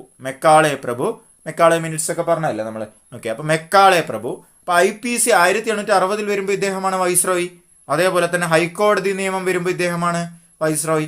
ഇന്ത്യൻ കൗൺസിൽ നിയമം വരുമ്പോൾ ഇദ്ദേഹമാണ് വൈസ്രോയി. വളരെ ഇമ്പോർട്ടൻ്റ് ആയ സംഭവം. ഇന്ത്യയിലെ ആദ്യ വൈസ്രോയും ബ്രിട്ടീഷ് ഇന്ത്യയിലെ ആദ്യ വൈസ്രോയും ബ്രിട്ടീഷ് ഇന്ത്യയിലെ അവസാനത്തെ ഗവർണർ ജനറലാണ് കാനിങ് പ്രഭു. ഇത് വളരെ വളരെ ഇമ്പോർട്ടൻ്റ് ആണ്. ഓക്കെ, ഇനി അടുത്ത് നോക്കുക എൽജിൻ. 1862 മുതൽ 63 വരെ, അധികം ഒന്നും പഠിക്കേണ്ട അത്രേ ഉള്ളൂ. വഹാബി ലഹള അടിച്ചമർത്തി. ഓക്കെ, അടുത്ത സർ ജോൺ ലോറൻസ്. ഇദ്ദേഹത്തിന്റെ അധികം പഠിക്കേണ്ട കാര്യമില്ല. 1864 മുതൽ 69 വരെയാണ്. 1861 നമ്മൾ പറഞ്ഞിട്ടുണ്ടായിരുന്നു. നോക്കുക, 1861 ഇന്ത്യൻ ഹൈക്കോടതി നിയമം വന്നല്ലോ. അതിൻ പ്രകാരം 1865 കൊൽക്കത്ത, ബോംബെ, മദ്രാസ് ഹൈക്കോടതികൾ നിലവിൽ വന്നു.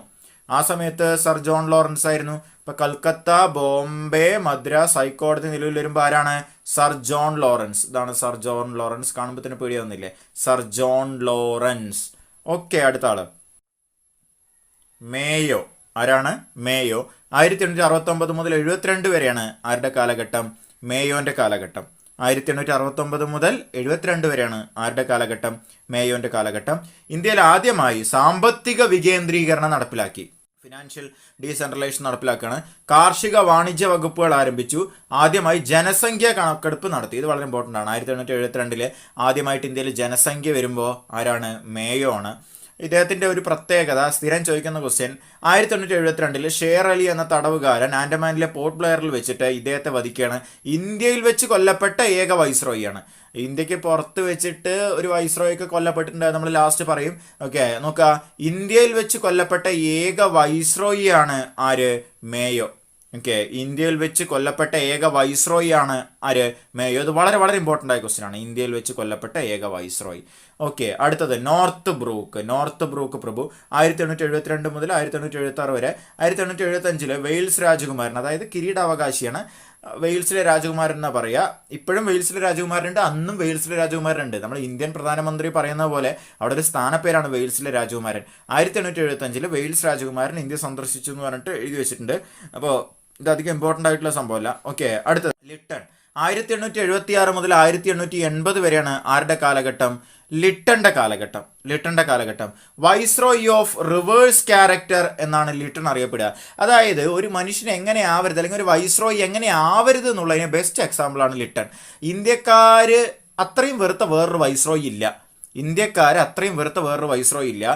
പ്രാദേശിക പത്രഭാഷാ നിയമം 1878 കൊണ്ടുവന്നു. ഇത് വളരെ ഇമ്പോർട്ടൻ്റ് ആണ്. ഓക്കെ, പ്രാദേശിക പത്രഭാഷാ നിയമം. ഇന്ത്യയിൽ ഒരു പേപ്പർ ഇറക്കുന്നതിന് മുമ്പ്, ഒരു പ്രാദേശിക ഭാഷയിൽ ഒരു പത്രം ഇറക്കുന്നതിന് മുമ്പ് ഇവിടെ അനുവാദം ചോദിക്കണം. ഇവിടുത്തെ മജിസ്ട്രേറ്റിൻ്റെ അടുത്തൊക്കെ അനുവാദം ചോദിക്കണം.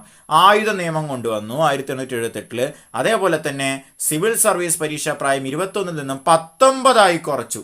21 നിന്നും 19 കുറച്ചു. ഇന്ത്യക്കാരെ എങ്ങനെയെങ്കിലും അതിൽ കയറാതിരിക്കാൻ വേണ്ടിയിട്ടാണ് അദ്ദേഹം നോക്കിയത്.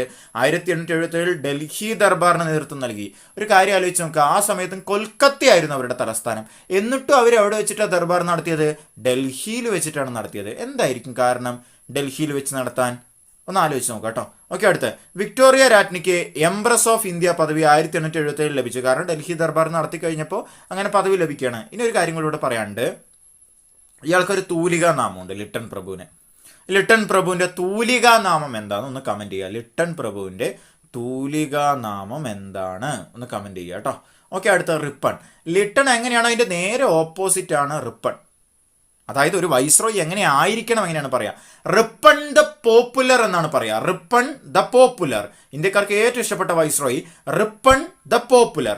അതേപോലെ തന്നെ ഇന്ത്യയിലെ ഗ്ലാഡ്സ്റ്റൺ ഏജന്റ് എന്നറിയപ്പെടും. ജനകീയനായ വൈസ്രോയി. ആദ്യത്തെ ഫാക്ടറി നിയമം 1881. പിന്നെ അതേപോലെ തന്നെ ആദ്യമായിട്ട് ഒരു ജനസംഖ്യ കണക്കെടുപ്പ്, ക്രമീകൃതമായിട്ടുള്ള ജനസംഖ്യ കണക്കെടുപ്പ് നടത്തിയത് 1881. 72 ക്രമീകൃതമായതല്ല. അപ്പം ആദ്യം കനേഷുമാർ നടത്തിയത് മേയോ ആണ്, പക്ഷെ ഒരു ക്രമീകൃതമായത് നടത്തിയത് റിപ്പൺ ആണ്. അതേപോലെ തന്നെ വെർണാക്കുലർ പ്രസ് ആക്ട്, നാട്ടുഭാഷാ പത്ര നിയമം 1878 കൊണ്ടുവന്നില്ലേ? അത് 1878 കൊണ്ടുവന്നത് നമ്മുടെ ലിട്ടൺ ആയിരുന്നു, ആ തലതിരിഞ്ഞാള്. അതിന് നേരെ ഓപ്പോസിറ്റ് അത് തിരിച്ച് ഇതേപോലെ തന്നെ ആക്കി. പ്രാദേശിക സ്വയംഭരണ സ്ഥാപനങ്ങൾക്ക് തുടക്കമിട്ടു. അപ്പോൾ സ്വാഭാവികമായിട്ടും തദ്ദേശ സ്വയംഭരണ സ്ഥാപനങ്ങളുടെ പിതാവാണ്. പിന്നെ അതേപോലെ തന്നെ ഇന്ത്യയിലെ ന്യായാധിപന്മാർക്ക് കൂടുതൽ അധികാരം നൽകുന്ന ഇൽബർട്ട് ബില്ല് നടപ്പിലാക്കാൻ വേണ്ടി ശ്രമിച്ചു. നടപ്പിലാക്കി എന്ന് പറഞ്ഞാൽ ഇവിടെ തെറ്റാണ്. അതായത് ഇന്ത്യയിലൊരു ബ്രിട്ടീഷുകാരൻ കുറ്റം ചെയ്തു, വേണ്ട ഒരു ഇന്ത്യക്കാരൻ കുറ്റം ചെയ്തു, അവർ ബ്രിട്ടീഷ് ജഡ്ജി ശിക്ഷിക്കുമല്ലോ. അതേപോലെ തന്നെ ഇന്ത്യയിലൊരു ബ്രിട്ടീഷുകാരൻ വന്ന് കുറ്റം ചെയ്തു എന്ന് പറഞ്ഞാൽ ഇന്ത്യൻ ജഡ്ജി അവിടെ ഇരുന്ന് എന്താ കുഴപ്പം എന്ന് പറഞ്ഞിട്ട് ഇദ്ദേഹം അത് പാസ്സാക്കാൻ വേണ്ടി നോക്കി, ഇൽബർട്ട് ബില്ല്. പക്ഷെ അത് പാസ്സായില്ല.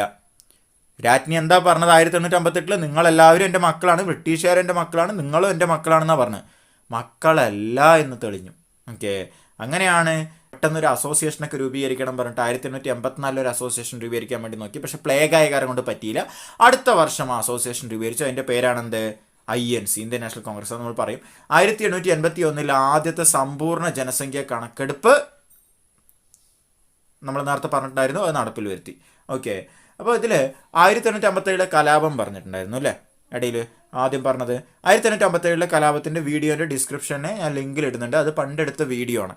ഓക്കെ, അതേപോലെ തന്നെ പ്രധാനപ്പെട്ട അതിൽ ഹിസ്റ്റോറിക്കൽ പോയിന്റ്സ് ഒക്കെ 1919 മുതൽ 47 വരെ നമ്മൾ 2 വീഡിയോ ആയിട്ട് ഇറക്കിയിട്ടുണ്ട്. അതും ഞാൻ ഡിസ്ക്രിപ്ഷൻ ബോക്സിലിടും. അതായത് വൈസ്രോയിമാരുടെ അല്ലെങ്കിൽ ആ നടന്ന ചരിത്രത്തിലെ വളരെ പ്രധാനപ്പെട്ട പോയിന്റ്. ഓക്കെ, അപ്പോൾ അത് നമ്മൾ അധികം നോക്കുന്നില്ല, വൈസ്രോയിമാരുടെ കാര്യം മാത്രമാണ് നമ്മളിവിടെ നോക്കുന്നത്. ഓക്കെ, അടുത്ത ആൾ നമുക്ക് നോക്കാം.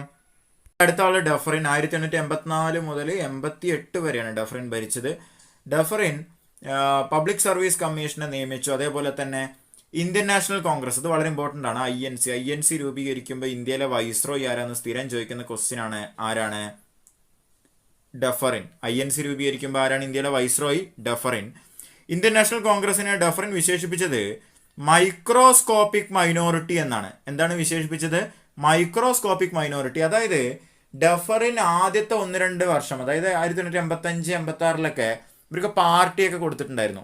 INCയിലെ ആൾക്കാർക്ക്, മെമ്പർമാർക്ക് പാർട്ടിയൊക്കെ കൊടുത്തിട്ടുണ്ടായിരുന്നു. ഇവര് 1857 കലാപം നടന്നപ്പോൾ അതിനെതിരെ, അല്ലെങ്കിൽ ഇനിയൊരു കലാപം വേണ്ടാന്ന് പറഞ്ഞിട്ടാണ് അത് രൂപീകരിച്ച് കൊടുത്തത്. അത് രൂപീകരിച്ച് ശരിക്കും ഒരു ബ്രിട്ടീഷുകാരാണ്, A.O. Hume, Allan Octavian Hume. Okay, അപ്പോൾ ഇദ്ദേഹത്തിൻ്റെ നിർബന്ധത്തിലാണ് രൂപീകരിച്ച് കൊടുത്തത്. പിന്നീട് ഇദ്ദേഹം തന്നെ ഇദ്ദേഹത്തിൻ്റെ സന്തതിയെ തള്ളി പറയുകയാണ്. ഒരു വാഴ വെച്ചാൽ മതിയായിരുന്നു എന്ന് പറഞ്ഞ വ്യക്തിയാണ് ആര്? ഡഫറിൻ. ഒരു വാഴ വെച്ചാൽ മതിയായിരുന്നു. കാരണം അദ്ദേഹം വിശേഷിപ്പിച്ചത് എന്താണ്? മൈക്രോസ്കോപ്പിക് മൈനോറിറ്റി എന്നാണ്. എന്തിനു വിശേഷിപ്പിച്ചത്? കോൺഗ്രസിനെ വിശേഷിപ്പിച്ചത്. ഓക്കെ, അടുത്ത ലാൻസ്ഡൗൺ. ഓക്കെ, ശ്രദ്ധിക്കുക. അടുത്ത ലാൻസ്ഡൗൺ. രണ്ടാം ഫാക്ടറി നിയമം 1881. അതേപോലെ തന്നെ ഇന്ത്യൻ കൗൺസിൽ ആക്ട് 1892.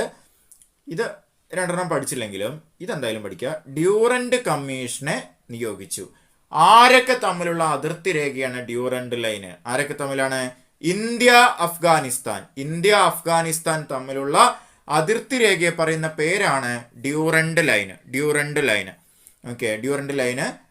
അത് പിന്നീട് പാകിസ്ഥാൻ രൂപീകരിച്ചപ്പോൾ പാകിസ്ഥാനും അഫ്ഗാനിസ്ഥാനുമായിട്ട് മാറി. ഓക്കെ, ഡ്യൂറന്റ് കപ്പൊക്കെ കേട്ടിട്ടുണ്ടാവുമല്ലോ. ഓക്കെ, അടുത്ത ആള് എൽഗിൻ പ്രഭു. ഓക്കെ, അടുത്ത ആള് എൽഗിൻ പ്രഭു. 1897 വേലൂർ മഠത്തിൽ സ്വാമി വിവേകാനന്ദൻ രാമകൃഷ്ണ മിഷൻ സ്ഥാപിക്കുമ്പോൾ ഇദ്ദേഹമായിരുന്നു വൈസ്രോയ്. ഓക്കെ, അപ്പോൾ വേലൂർ മഠം ആരാണ് സ്ഥാപിച്ചത്? വേലൂർ മഠം വിവേകാനന്ദ. അവിടെ എന്താണ് സ്ഥാപിച്ചത്? രാമകൃഷ്ണ മിഷൻ. ഏത് വർഷം? 1897. ഓക്കെ, അടുത്തത് വളരെ വളരെ ഇമ്പോർട്ടൻ്റ് ആയ വ്യക്തിയാണ്, ശ്രദ്ധിക്കുക. ബ്രിട്ടീഷ് ഇന്ത്യയിലെ ബാബർ ആരാന്ന് നമ്മൾ പറഞ്ഞു. ബ്രിട്ടീഷ് ഇന്ത്യയിലെ അക്ബർ ആരായിരുന്നു? അക്ബർ ഒന്ന് കമന്റ് ചെയ്യുക. ബ്രിട്ടീഷ് ഇന്ത്യയിലെ ഔറംഗസേബാണ് കേഴ്സൺ. ആര്? കേഴ്സൺ. 1899 മുതൽ 1905 വരെയാണ് ആരുടെ കാലഘട്ടം? കേഴ്സന്റെ കാലഘട്ടം.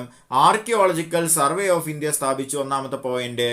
അടുത്തത് വളരെ വളരെ ഇമ്പോർട്ടൻ്റ് ആണ്. ബംഗാളിനെ വിഭജിച്ചു. ബംഗാൾ, ഈസ്റ്റ് ബംഗാൾ. ഇതിനെ തുടർന്ന് രണ്ടാം സ്വദേശി പ്രസ്ഥാനത്തിന് തുടക്കമായി. ഇതിനു മുമ്പ് ഒരു സ്വദേശി ഉണ്ടായിരുന്നു.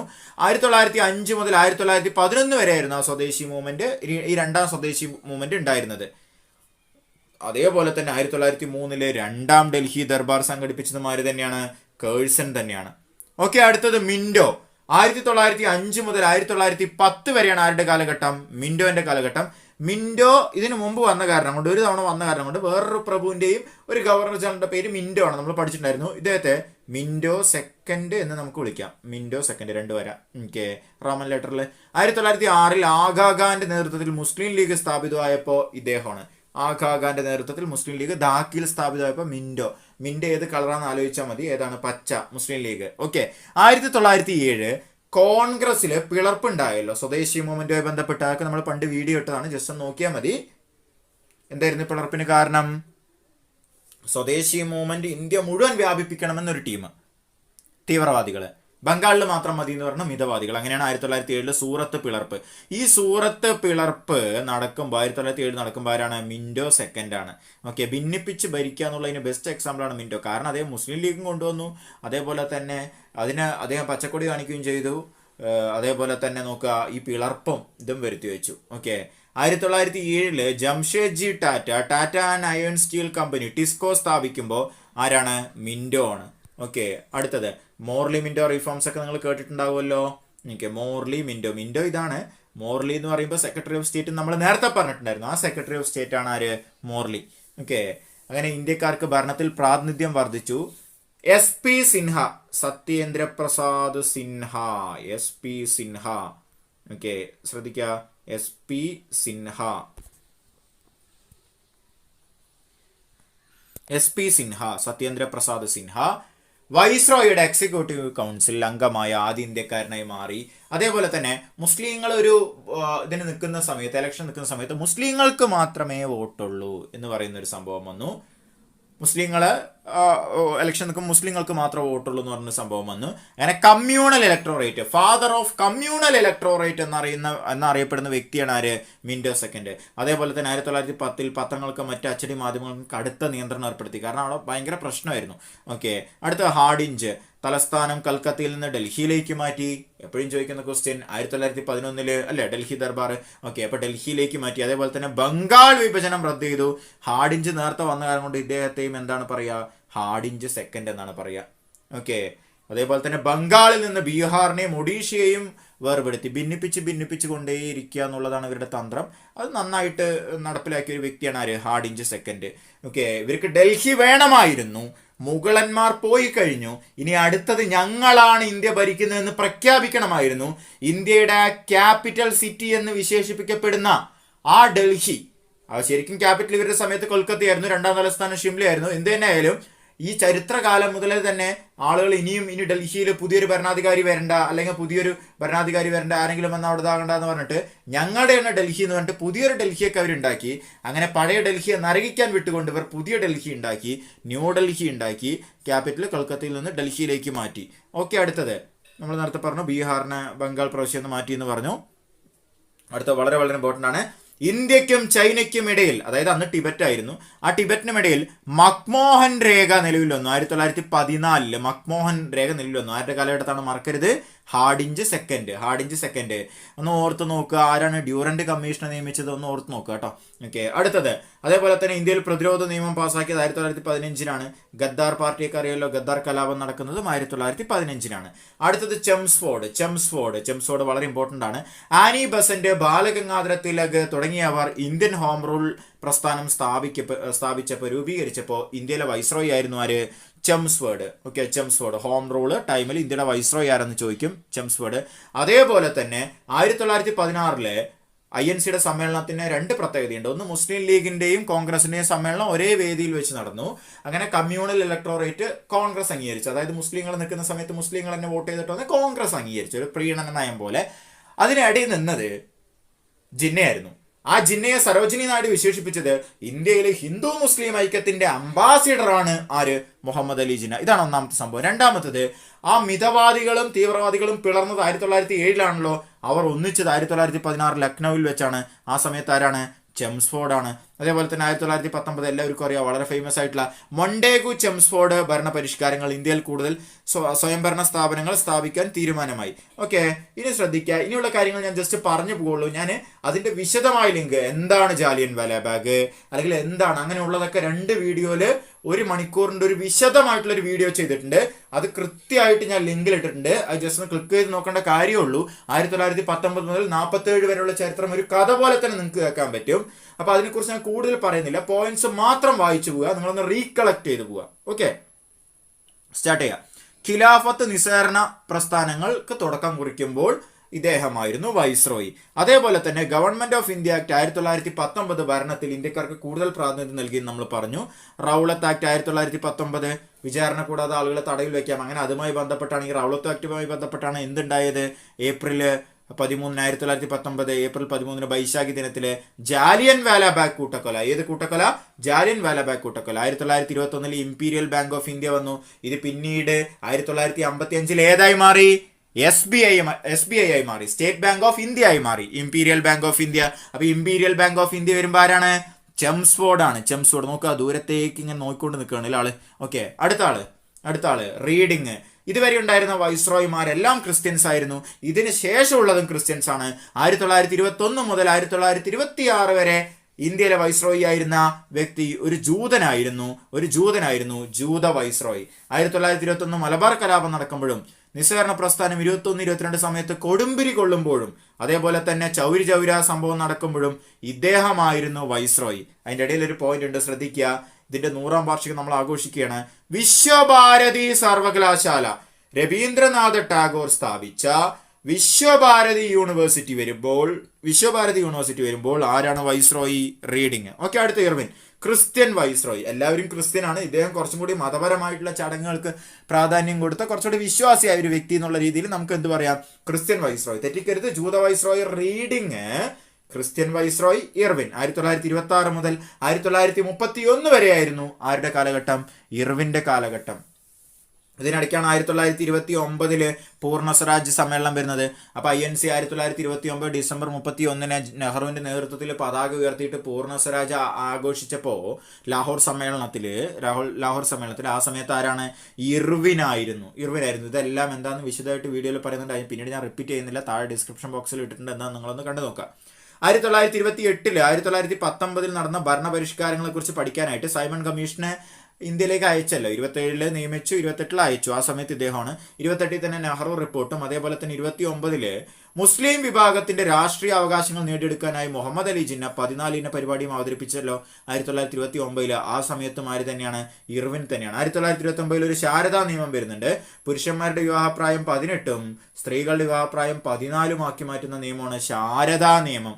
അതേപോലെ തന്നെ 1930 ഉപ്പു സത്യാഗ്രഹത്തെ കുറിച്ച് ഞാൻ കൂടുതൽ പറയുന്നില്ല, അത് നിങ്ങൾക്ക് എല്ലാവർക്കും അറിയാം. ഓക്കെ, പിന്നെ അതേപോലെ തന്നെ 1ാം വട്ടമേശ സമ്മേളനം, പിന്നെ അതേപോലെ തന്നെ ബാക്കിയുള്ള കാര്യങ്ങളിൽ എഴുതി വെച്ചിട്ടുണ്ട്. ഓക്കെ, അടുത്തത് ഗാന്ധി ഇർവിൻ പാക്ട്. അത് പ്രത്യേകിച്ച് പറയേണ്ട കാര്യമില്ല, പക്ഷെ വേറെ രീതിയിൽ ചോദിച്ചാൽ ചിലപ്പോൾ കൺഫ്യൂസ് ആവും. ഇങ്ങനെയാണ് ചോദിക്കുക. ഡൽഹി പാക്ട് ഒപ്പുവെച്ച വൈസ്രോയി ആരാന്ന് ചോദിക്കും. ആരാണത്? ഇർവിനാണ്. ഓക്കെ, അടുത്ത വെല്ലിംഗ്ടൺ 1931 മുതൽ 36 വരെ. RBI സ്ഥാപിക്കുമ്പോൾ RBI ആക്ട് 1934 വരികയും 1935 RBI എവിടെ? മുംബൈയിൽ സ്ഥാപിച്ചു. ഓക്കെ, ഈ 2-3 വട്ടമേശ സമ്മേളനങ്ങൾ, RBIയുടെ ആസ്ഥാനം മുംബൈ ആണെന്ന് അറിയില്ല, 2-3 വട്ടമേശ സമ്മേളനം 31-32 നടക്കുമ്പോൾ വെല്ലിംഗ്ടൺ ആണ്. അതേപോലെ തന്നെ റാംസെ മക്ഡൊണാൾഡ് കമ്മ്യൂണൽ അവാർഡ് പ്രഖ്യാപിച്ചപ്പോഴും ആര് തന്നെയാണ്? വില്ലിംഗ്ടൺ തന്നെയാണ്. റാംസെ മക്ഡൊണാൾഡ് കമ്മ്യൂണൽ അവാർഡ് പ്രഖ്യാപിച്ചപ്പോഴും ആര് തന്നെയാണ്? വില്ലിംഗ്ടൺ തന്നെയാണ്. അതുമായി ബന്ധപ്പെട്ടാണല്ലോ പൂനെ പാക്ട് വന്നത് 1932. അപ്പൊ പൂനെ പാക്ട് ഒപ്പിടുന്ന സമയത്ത് ആരാണ് വൈസ്രോയി? വില്ലിംഗ്ടൺ ആണ്. ഓക്കെ, ചൗധരി റഹ്മത്ത് അലി 1933 പ്രഖ്യാപിക്കുകയാണ്. അദ്ദേഹം പേര് നൽകുകയാണ് പാകിസ്ഥാൻ, വിശുദ്ധരുടെ നാട്. അങ്ങനെ പ്രഖ്യാപിച്ചപ്പോഴും ആര് തന്നെയാണ്?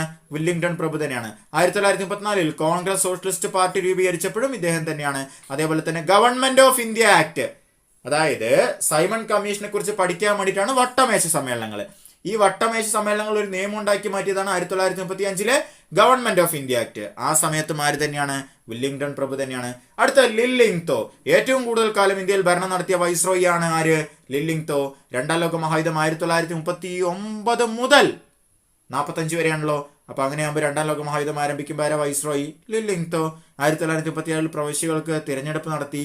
അതേപോലെ തന്നെ ഓഗസ്റ്റ് ഓഫർ എന്ന് പറയുക 1940 നടത്തുകയാണ്. 1942 ക്രിപ്സ് മിഷൻ വരികയാണ്. അതേപോലെ തന്നെ 1942 ക്വിറ്റ് ഇന്ത്യ പ്രസ്ഥാനവും വന്നല്ലോ, പിന്നെ ക്വിറ്റ് ഇന്ത്യ പ്രക്ഷോഭവും വന്നല്ലോ. അപ്പോഴും ആര് തന്നെയാണ്? ലില്ലിംഗ്തോ തന്നെയാണ്. അതൊക്കെ വളരെ ഇമ്പോർട്ടന്റ് ആണ്. August offer, Cripps mission, quit India. ഇനി അടുത്തത് ബംഗാളില് 43 ക്ഷാമം വന്നിട്ട് 3 ദശലക്ഷം 30 ലക്ഷം ആളുകളാണ് പട്ടിണി നടന്ന് മരിച്ചത്. ആ സമയത്തും ആര് തന്നെയാണ്? ലില്ലിംഗ്തോ തന്നെയാണ്. ഓക്കെ, അടുത്തത് വേവൽ 1943 മുതൽ 47 വരെ. 44 ലീഗ് കോൺഗ്രസ്. അപ്പോൾ ആ സമയത്ത് ആ വീഡിയോ കാണുമ്പോൾ നിങ്ങൾക്ക് മനസ്സിലാവും, അതായത് മുസ്ലിം ലീഗും അല്ലെങ്കിൽ പാകിസ്ഥാൻ ഇന്ത്യ എന്നുള്ള ആ ഒരു ടെൻഷൻ ഇങ്ങനെ വന്നുകൊണ്ടിരിക്കുകയാണ്. അതായത് പാകിസ്ഥാൻ ഇന്ത്യയായിട്ട് വിഭജിക്കണം എന്നൊക്കെ പറഞ്ഞുള്ള ടെൻഷൻ വന്നുകൊണ്ടിരിക്കുകയാണ്. ആ സമയത്ത് ലീഗ് കോൺഗ്രസ് ഭിന്നത അവസാനിപ്പിക്കാനായി സി രാജഗോപാലാചാരി ഫോർമുല 44 രൂപീകരിക്കുന്നുണ്ട് ഇദ്ദേഹത്തിന്റെ നേതൃത്വത്തിൽ. പക്ഷെ അത് നടന്നില്ല. അങ്ങനെയാണ് ഷിംല കോൺഫറൻസ് നടത്തുന്നുണ്ട്. 45 സ്വയംഭരണം നടത്താൻ അനുമതിയൊക്കെ കൊടുത്തൊരു കോൺഫറൻസ് ആയിരുന്നു. അങ്ങനെയാണ് പെട്ടെന്നൊരു കലാപം ഉണ്ടാവുന്നത്. ബോംബെയിൽ നാവിക കലാപം 1946 വരുന്നത്. ഓക്കെ, 46 കലാപം വന്നപ്പോൾ ബ്രിട്ടീഷുകാരൊന്ന് പേടിച്ചു. കാരണം 45 യുദ്ധം കഴിഞ്ഞിട്ട് ആകെ തകർന്നടിഞ്ഞ് നിൽക്കുകയാണ്. അങ്ങനെയാണ് പെട്ടെന്ന് ക്യാബിനറ്റ് മിഷൻ വരുന്നത്. അങ്ങനെ ഒരു ഇടക്കാല ഗവൺമെന്റ് രൂപീകരിക്കുകയാണ്. 1946 സെപ്റ്റംബർ 2 വൈസ് പ്രസിഡന്റായിട്ട് നെഹ്റുവിനെ തെരഞ്ഞെടുക്കുകയാണ്. ഓക്കെ, പ്രസിഡന്റ് വേവിൽ തന്നെയാണ്. അങ്ങനെ ബംഗാളിൽ വർഗീയ കലാപം നടക്കുമ്പോൾ ഇദ്ദേഹം പറഞ്ഞത് ഇന്ത്യയെ ചെകുത്താന് വിട്ടുകൊടുക്കുക, ദൈവത്തിന് അല്ലെങ്കിൽ ചെകുത്താൻ വിട്ടുകൊടുക്കുക, ഇതൊന്നും നമ്മളെ കൊണ്ട് പറ്റില്ല എന്ന് പറഞ്ഞു. അങ്ങനെ ഇന്ത്യക്ക് സ്വാതന്ത്ര്യം നേടിക്കൊടുക്കാൻ വേണ്ടി മാത്രം ഒരു മനുഷ്യൻ വരികയാണ്.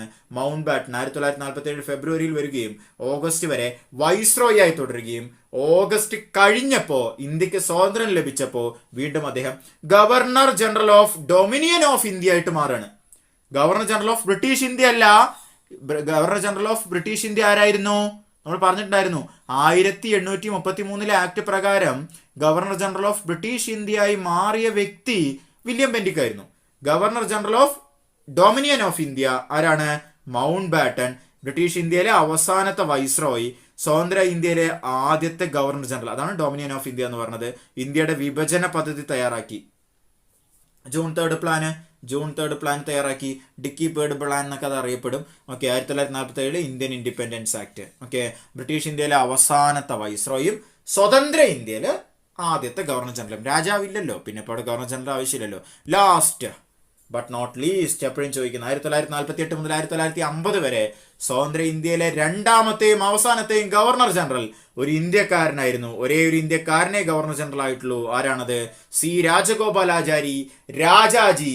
ഗാന്ധിജിയുടെ മനസാക്ഷി സൂക്ഷിപ്പുകാരനാണ് ആര്? രാജാജി. ഗാന്ധിജിയുടെ മനസാക്ഷി സൂക്ഷിപ്പുകാരനാണ് ആര്? രാജാജി. ഓക്കെ, അതായത് കേരളത്തിൽ നമ്മുടെ ഉപ്പ് സത്യാഗ്രഹം നടത്തിയത് കേരളത്തിലാണല്ലോ, കേരള ഗാന്ധി. നോക്കുക, അവിടെ വേദാരണ്യം എന്ന് പറഞ്ഞ സ്ഥലത്ത് നടത്തിയത്, തമിഴ്നാട്ടിൽ നടത്തിയത് സി രാജഗോപാലാചാരിയാണ്, രാജാജി. ഓക്കെ, അങ്ങനെ 1950 ജനുവരി 26 ഇന്ത്യയിലെ പ്രസിഡന്റ് വന്നപ്പോൾ ഏത് പദവി അവസാനിച്ചു? ഗവർണർ ജനറൽ എന്നുള്ള പദവി അവസാനിച്ചു. അങ്ങനെ പിന്നീട് പ്രസിഡന്റ് ആയിട്ട് മാറുകയാണ്. ഇദ്ദേഹമാണ് ആദ്യമായിട്ട് പ്രസിഡന്റ് ആണെന്നൊക്കെ ആഗ്രഹിച്ചത്. പക്ഷേ പട്ടേലിന് ഒരേ നിർബന്ധമായിരുന്നു, ഇദ്ദേഹം വേണ്ട, ആര് മതി, ഡോക്ടർ രാജേന്ദ്ര പ്രസാദ് മതി എന്ന് പറഞ്ഞിട്ട്. അതൊക്കെ ആ കഥയിൽ നമ്മൾ പറയുന്നുണ്ട്. ഓക്കെ, അങ്ങനെ എന്താ അവസാനിക്കുകയാണ്? വൈസ്രോയി, ഗവർണർ ജനറൽ അവസാനിക്കുകയാണ്. ഇനി നമുക്ക് അടുത്ത ക്ലാസ്സിൽ കാണാം. അടുത്ത ക്ലാസ് നമ്മൾ എല്ലാ ജില്ലകളും 14 ജില്ലകളിലെയും വളരെ ഇമ്പോർട്ടൻ്റ് ആയ കാര്യങ്ങളായിരിക്കും. അത് അപ്ലോഡ് ചെയ്ത് കഴിഞ്ഞാൽ പിന്നെ അടുത്ത സംസ്ഥാനങ്ങളായിരിക്കും. പിന്നെ അതേപോലെ തന്നെ നവോത്ഥാനം ഇതേപോലെ നമ്മൾ പഠിക്കും. അങ്ങനെ സിലബസ് നമ്മൾ കംപ്ലീറ്റ് ചെയ്യാൻ പോകണം. എല്ലാ പി എസ് സിയുടെയും സിലബസ് നമ്മൾ കംപ്ലീറ്റ് ചെയ്യാൻ പോകണം. അതായത് 10th, +2, ഡിഗ്രി എല്ലാം കംപ്ലീറ്റ് ചെയ്യാൻ പോകണം. അപ്പോൾ നമുക്ക് അടുത്ത ക്ലാസ്സിൽ കാണാം. ഇത് നിർബന്ധമായിട്ട് എഴുതിയെടുക്കുക, സ്ക്രീൻഷോട്ടൊക്കെ എടുത്ത് വയ്ക്കുക, പഠിക്കുക, എല്ലാവരും എക്സാമിൽ പാസ്സാവുക. അടുത്ത ക്ലാസ്സിൽ കാണാം. താങ്ക്